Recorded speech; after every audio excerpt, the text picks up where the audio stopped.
Resistance is inevitable when it comes to pushing gender equality.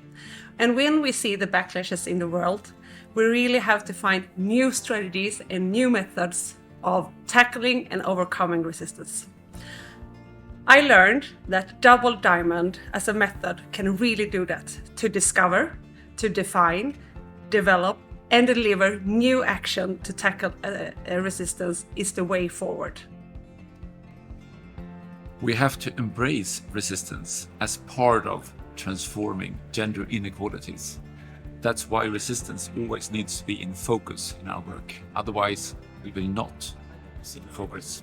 It's important to address resistance because making research and innovation more inclusive is everybody's business.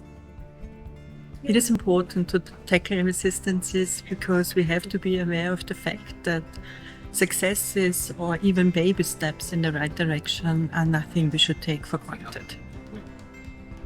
Talking about and developing strategies against resistance is our most important weapon to fight resistance, because resistance is what can harm the community of gender experts and especially harm the progress that we have seen in the work for gender equality and diversity in research. So why do we need to work with resistance? Well, I remember when I started to train gender ambassadors. They came from all over the country. They were going to work with gender equality issues in their organizations, and they were so empowered, filled of energy, so interested with this new knowledge in gender.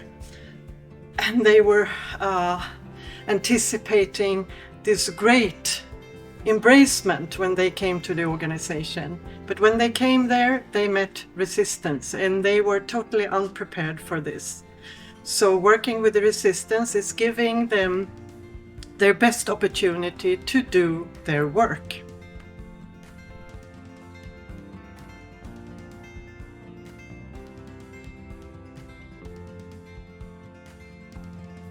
Very inspiring.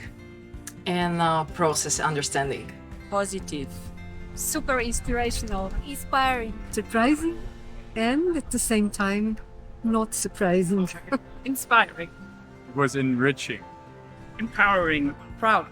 These 2 days have shown that we have really great communities where people can share openly, support each other, and where we have embodied knowledge that really can sustain our work for gender equality in the upcoming period. For the Ministry of Science, Innovation and University, it has been such a great pleasure to have the consortium meeting of GenderActionplus here in Madrid. I hope this has been inspiring for the whole consortium of GenderActionplus.